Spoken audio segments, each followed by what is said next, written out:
flek itu biasanya cuman kayak kalau pemirsa pernah lihat ada yang titik-titik hitam di wajah. Orang awam bilang itu noda-noda hitam. Flek itu cuman kayak titik, biasanya berada di lapisan kulit paling atas. Tapi kalau melasma ini dok, dia itu sudah kayak hitam, berpulau. Dan biasanya dia udah di lapisan kulit agak dalam.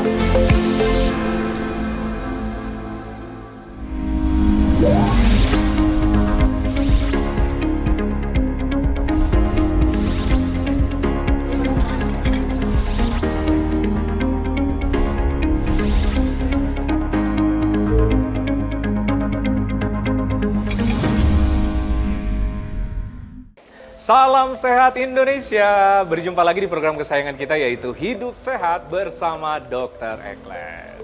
Ingat, kesehatan itu sangat penting, jadi wajib pantengin episode ini sampai selesai untuk mendapatkan informasi kesehatan yang bermanfaat dan tentu saja terpercaya untuk Anda. Nah pemirsa, di episode kali ini menarik banget karena kita akan membahas salah satu problem kulit sejuta umat nih, yang namanya flek hitam pada wajah. Ayo, udah mulai cek wajah nih, siapa yang mengalami flek hitam nih. Nah, memang dianggap meresahkan karena mungkin mengganggu penampilan ya, dan kadang-kadang sulit hilang. Nah, menarik banget juga karena episode kali ini kita akan membahas salah satu jenis flek hitam yang paling banyak, namanya melasma. Saya sudah bersama dengan Dr. Eklesia Senduk, estetik konsultan. Apa kabar dokter? Halo Dr. Ekles, kabar baik. Kabar baik ya. Kok pemirsa tanya kok sama nama ya? Kenapa ya dok? Tapi cari sendiri ya. Oke dokter, kita kan akan membahas mengenai namanya melasma yang merupakan flek hitam ya, pada wajah ya. Nah, apa sih yang disebut melasma itu? Dan apa perbedaannya dengan flek hitam lainnya? Nah, oke deh, untuk melasma sendiri, dia adalah kelainan hiperpigmentasi yang biasa terjadi pada usia reproduktif. Nah, kebanyakan yang melasma ini terjadi pada Fitzpatrick 3 dan 4. Dalam dunia kesehatan kulit atau dalam kecantikan ada istilah Fitzpatrick itu.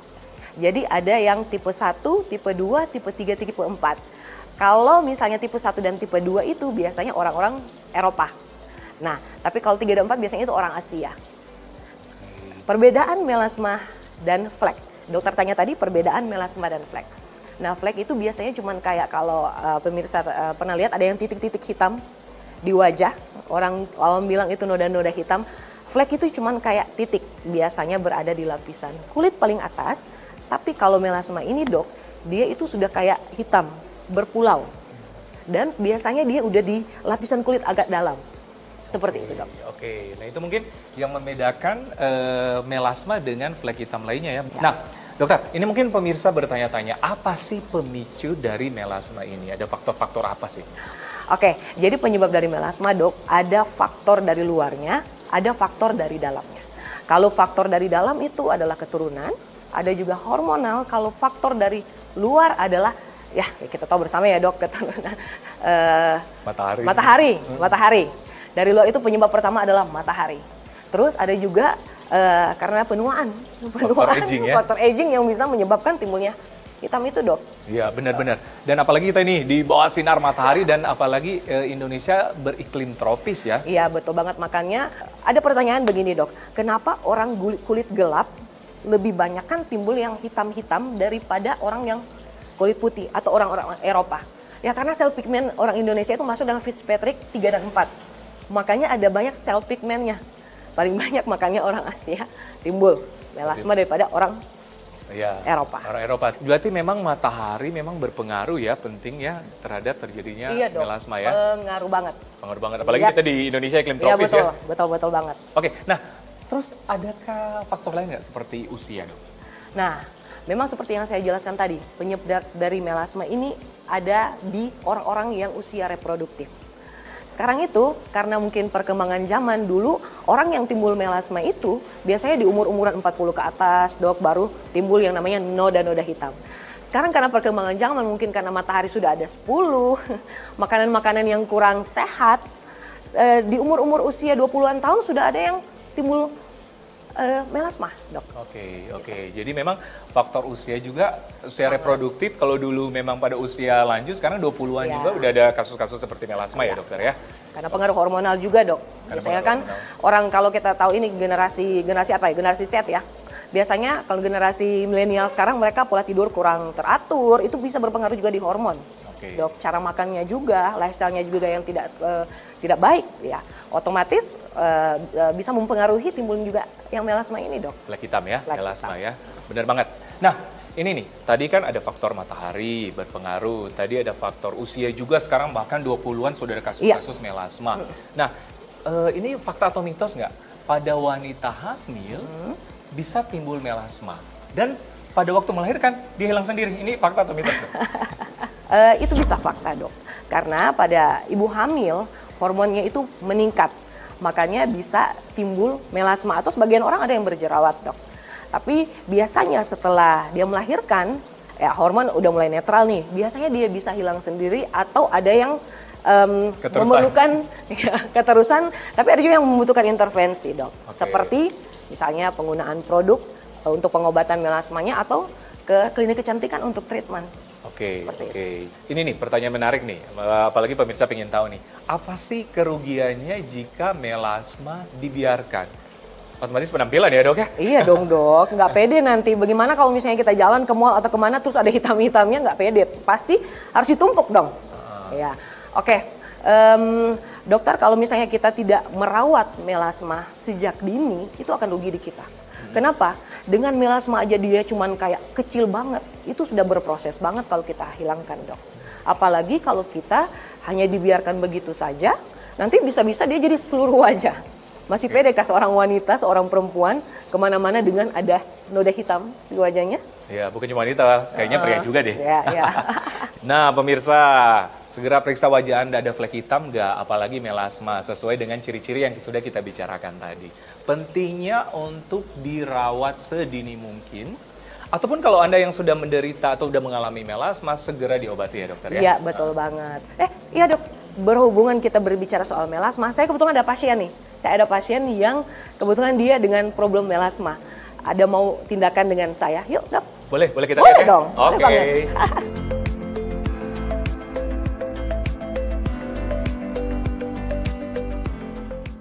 Ada yang tanya nih, dokter, kok aku pakai retinol, kulit aku malah jadi rusak ya?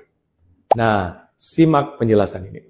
Memang retinol ini sangat bagus fungsinya untuk kulit, untuk regenerasi kulit. Tapi ingat, bagi kamu pemula yang memakai retinol, wajib pakai dari dosis yang terendah, baru yang tertinggi. Atau lebih aman, bisa konsul langsung ke dokter kulit kamu. Nah, soalnya kalau kita pakai retinol dengan sembarangan, langsung dosis tinggi, alhasil muka kita kemerahan dan terjadi efek samping, dan kita tidak tahu cara menanggulanginya, bisa jadi memang kulit jadi nggak bagus tuh. Nah, itu sebabnya bijaklah dalam memakai retinol ya. Untuk lebih jelasnya bisa konsultasi ke dokter kamu.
Ini, Dok, pasien saya, perkenalkan, Ibu Jen. Halo. Ini ada Dokter Ekles, perkenalkan Dokter Ekles. Iya, saya Dokter Ekles, maaf mengganggu sedikit ya. Iya. Oke, nah pemirsa, kita sudah ada di ruang treatment, sudah bersama dengan Ibu Jen ya. Saya tanya sedikit ya, Bu Jen ya. Boleh. Berarti sudah mengalami yang namanya flek hitam pada wajah ya? Iya. Itu sejak kapan sih? Kurang lebih setahun ya, Dok ya. Oh, baru? Dari sekarang maaf umur berapa? 47, 47. 48. Oh, tapi kelihatan ini kok, kelihatan 30-an ya. Tapi sejak 1 tahun terakhir kelihatan membesar. Iya. Tapi biasanya sih kalau dokter Eklesia kalau problem melasma biasanya udah lama ya. Iya, biasanya memang dia udah ada di dalam, nanti memang dia naik sendiri, apalagi kalau aktivitas kita banyak di luar. Oke, karena ada faktor tertentu ya. Faktor tertentu. Kira-kira Bu Jane lihat pada saat apa dia tumbuh flek hitam ini? Karena saya agak akhir-akhir ini kalau jalan pagi itu agak siang jam setengah 8 pas matahari lagi ininya ya dok ya. Oke. Tadinya sih nggak terlalu ini gitu. Nggak dok. terlalu kelihatan. Pas abis lagi sering jalan pagi lagi di jam yang setengah 8-an itu lebih ketara. Oke, jadi sejak jalan pagi 1 tahun terakhir karena sering kena matahari lebih kelihatan lah ya. Oke. Dok, kalau ini jenisnya apa ya dok ya?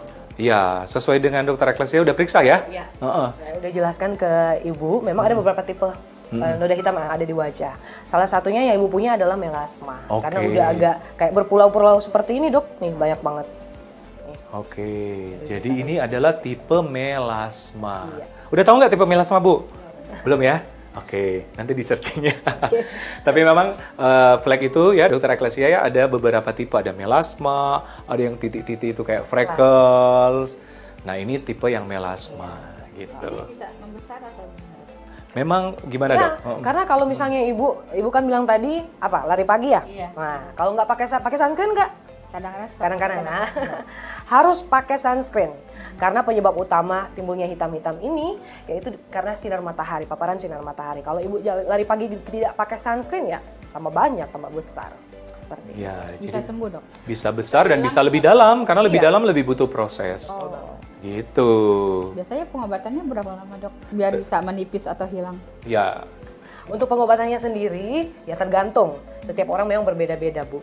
Nah tapi minimal kalau misalnya ibu ada treatment dia akan terangkat sedikit demi sedikit. Harus rutin juga. Dan ibu ya itu yang saya bilang tadi kesehariannya memang harus menggunakan sunscreen. Karena penyebabnya adalah matahari. nah dokter Eklesia, ini kan Ya. dokter Ibu Jane melasma. Kira-kira apa yang akan dilakukan perawatan? Nah, kalau saya, planning saya, karena ini namanya melasma ya dok, sudah berada di lapisan kulit yang mungkin agak lebih dalam dari yang flek. Saya anjurkan dengan treatment laser. Kalau di sini biasa kita sebut dengan pico laser. Nah, Oke. tujuannya untuk apa? Yang pertama dia langsung mengangkat sel kulit mati, yang kedua dia memecahkan noda hitam agak lebih dalam Oke. dari treatment-treatment lain. Dan itu memang harus rutin dilakukan ya? Iya harus rutin dilakukan ya minimal 2-3 minggu sekali dokter. Oke. Itu kenapa? Karena regenerasi kulit itu 10-14 hari. Makanya kita sering menganjurkan kalau pasien datang dengan problem melasma lebih bagus 1 bulan 2 kali datang treatment supaya cepat terangkat Fleknya ya? fleknya. Oke. Oke. Tadi sudah apa tadi putih-putih pakai anti sakit ya? Iya, Anestesi ya. anti-sakit. Jadi ada yang bilang pemirsa, "Dok, laser sakit nggak?" Aman ya karena memang sudah dipakai anti. Sebenarnya kalau laser nggak terlalu sakit dok, cuman kita pakai anti sakit tadi supaya kenyamanan dari pasien sendiri, Oke. supaya nggak terlalu sakit. Kayak Ibu udah kerasa tebel ya? Udah tebal kan bu? Udah. Iya. Oke, mari Dok kita lakuin pico laser. Oke.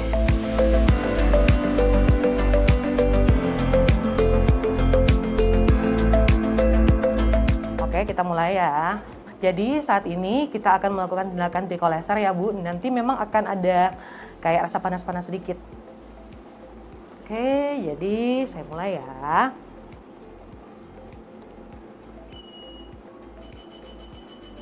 Sakit kah?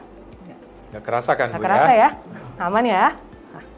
Oke, jadi ini namanya pico laser ya Dok ya? Ya, ini adalah pico laser. Dia tujuannya yang pertama ini untuk peremajaan kulit, Dok. Plus dia bisa menyebarkan noda-noda hitam. Oh, jadi yang pertama ini di laser dulu seluruh wajah ya? Ya, di seluruh wajah. Nanti step kedua kita fokus di area yang agak gelap, Dok. Oke, pantesan orang kalau habis laser langsung glowing gitu ya? Oh iya dong, apalagi kalau pakai pico laser, Dok. Dia memang auto glowing. 5 kebiasaan sehari-hari yang dapat merusak kulit kamu. Sering kan kamu merasa udah pakai skincare, kok kulitku nggak sehat-sehat ya? Kebiasaan pertama, lupa pakai sunscreen. Padahal ini skincare wajib untuk melindungi kamu dari efek negatif sinar UV. Kebiasaan kedua, sering memencet jerawat sendiri. Alhasil, jerawatnya bukan sembuh malah makin gede. Dan jaringan sekitar jerawat ikut rusak dan bekas jerawat lebih lama hilang. Hati-hati ya. Yang ketiga, tidur tanpa membersihkan makeup. Ayo, cewek-cewek nih yang sering nih, siapa di sini kayak gitu. Nah, kalau tidak dibersihkan, mereka bisa menyumbat pori-pori, alhasil jadi komedo dan bisa merusak kulit Anda. Nah, ini nih, keempat dan kelima. Jangan terlalu sering mencuci muka dan menggosok wajah Anda secara berlebihan. Memang, mencuci muka disarankan 2-3 kali aja sehari, plus 1 kali kalau ada kegiatan ekstrim, misalnya olahraga, kena polusi yang banyak, dan lain-lain. Nah, udah tahu kan kebiasaan sehari-hari kamu yang bisa merusak kulit kamu?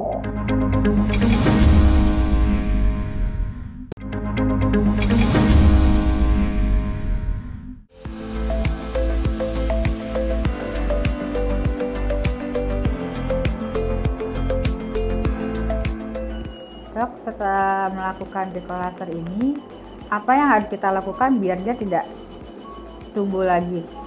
Nah, oke. Jadi setelah di laser, berarti kan Ibu untuk 3 hari hanya menggunakan anti iritasi sama sunscreen dulu ya. Setelah itu saya anjurkan menggunakan produk. Menggunakan produk itu untuk memaintain dia nggak muncul banyak sama menekan supaya dia nggak banyak sambil dia mencerahkan. Nah, nanti setelah 2 minggu kemudian, Ibu bisa balik lagi buat treatment lagi. Sebenarnya untuk melasma ini ada banyak treatment, Bu. Bisa dengan peeling, ada juga laser-laser yang lain di sini. Ibu juga bisa kombinasikan dengan skin booster supaya kelihatan lebih kenyal-kenyal mukanya, lebih awet muda.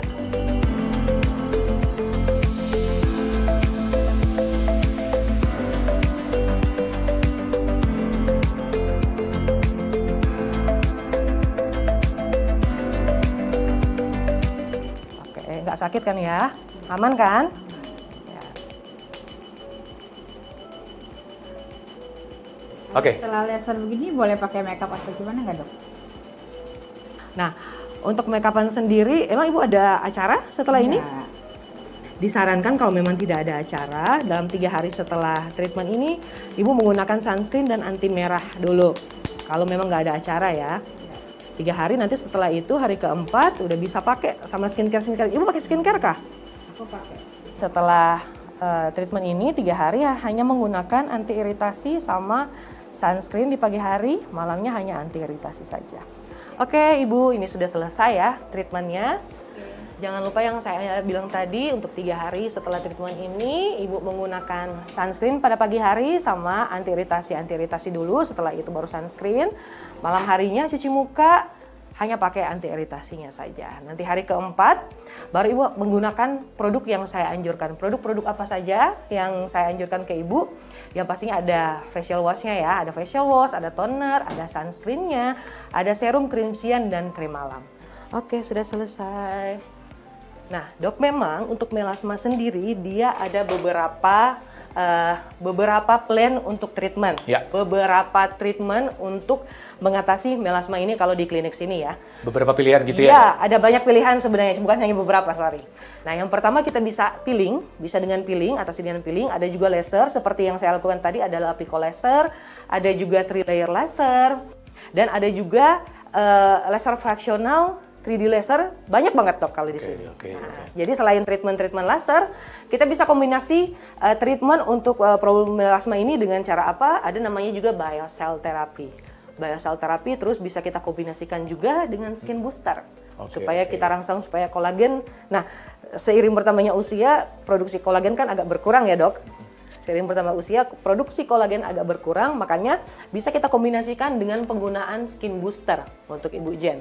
Nanti planning treatmentnya seperti itu ya Bu. Oke. Jadi ternyata pemirsa banyak banget modalitas treatment untuk mengobati flek ini. Tapi memang sekarang semakin pertambahan usia atau pertambahan era, sekarang banyak teknologi-teknologi untuk membantu flek ya. Jadi sangat beruntung ya sekarang ya. Betul banget Dok. Jadi memang selain treatment, nah treatment itu kita supaya untuk mengeksekusi, kalau mau dibilang eksekusi problem yang udah ada. Nah, untuk memaintain sehari-hari itu harus dengan produk. Nah, produk apa aja nih? Produk skincare ya berarti ya? ya? Produk apa aja, kandungan apa aja yang penting yang menjadi gold standard untuk mengatasi flek atau melasma. gold standard untuk mengatasi flek itu sebenarnya dok adalah apa? Ya. Namanya hidroquinone. Oke. Cuman ada juga namanya tretinoin, asam tranexamen. Cuman kalau hidroquinone ini kita harus hati-hati dok, dia tidak sembarang, harus jaga ketat. Bagaimana caranya kita supaya bisa mendapatkan produk dengan kandungan hidroquinone itu? Yang pertama harus konsultasi dengan dokter dulu. Pertama konsultasi dengan dokter, dokter melihat problem kita yang hitam itu apakah udah layak memang harus menggunakan hidroquinone atau tidak, baru kalau misalnya dokter saja harus menggunakan hidroquinone barulah dipakai. Memang harus ketat banget dok kalau masalah hidroquinone ini. Tidak boleh sembarang dan tidak dijual secara bebas. Karena kategori obat ya? Karena kategori obat. Oke, dan ini menjadi perhatian pemirsa, karena kan top banget di masyarakat sana yang namanya hidroquinone. Ya. Itu sebenarnya adalah gold standar pengobatan flek hitam, termasuk melasma. Yap. Setuju ya dokter ya? Setuju banget dok. Tapi ini tidak diperjualbelikan secara bebas karena kategori obat. Jadi harus konsultasi ke dokter dan pengawasan dokter ya? Konsultasi dokter dulu dan pengawasan dokter. Nggak boleh beli di sembarang tempat, harus konsultasikan dulu ke dokter. Dan ini gold standar. Gold standarnya. Selain itu pengetahuan juga ke masyarakat, apalagi tadi dok, ada asam tranexamen. Ada asam tranexamen, ada misalnya vitamin A, vitamin C juga bisa. Kojic acid juga bisa dok, untuk menyamarkan noda hitam yang ada. Iya, iya. Oke, terima kasih Dokter Eklesia, informasinya sangat bermanfaat. Sama-sama Dokter Ekles. Ya, Ibu Jen juga. Terima kasih ya. Kita ganggu treatmentnya, tapi langsung glowing kayaknya nih. Iya dong, dok. Pico laser. Oke, pemirsa, itulah pembahasan kita di episode kali ini mengenai yang namanya melasma ataupun flek hitam secara general. Itu sebenarnya pemirsa yang ada flek hitam ataupun melasma sudah harus tahu dan bagaimana kita mendiagnosa diri sendiri dan mencegahnya sejak dini. Karena itu yang paling penting. Ya kan dokter ya? Betul, karena lebih dalam flek hitam itu ataupun melasma itu akan lebih butuh proses penanganannya. Yes, benar banget. Setuju ya? Oke pemirsa, sudah setengah jam kita bersama Anda. Semoga apa yang kami sajikan bermanfaat untuk Anda. Tetap saksikan Hidup Sehat bersama Dr. Ekles setiap Jumat jam 9.30 untuk mendapatkan informasi kesehatan yang bermanfaat dan tentu saja terpercaya untuk Anda. Hanya di TV One. Kami sangat mengerti bahwa di antara Anda mempunyai problem ini, seperti kulit tidak kenyal, kulit tidak lembab, kulit tidak halus, bahkan sangat kusam. Jangan khawatir, Ekles Klinik sangat mengerti itu. Ini dia trendsetter perawatan kulit, yaitu Ekles Chewy Skin. 4 keuntungan dalam 1 kali treatment. Membuat wajah kamu kenyal, lembab, halus, dan instant glowing dalam sekali treatment.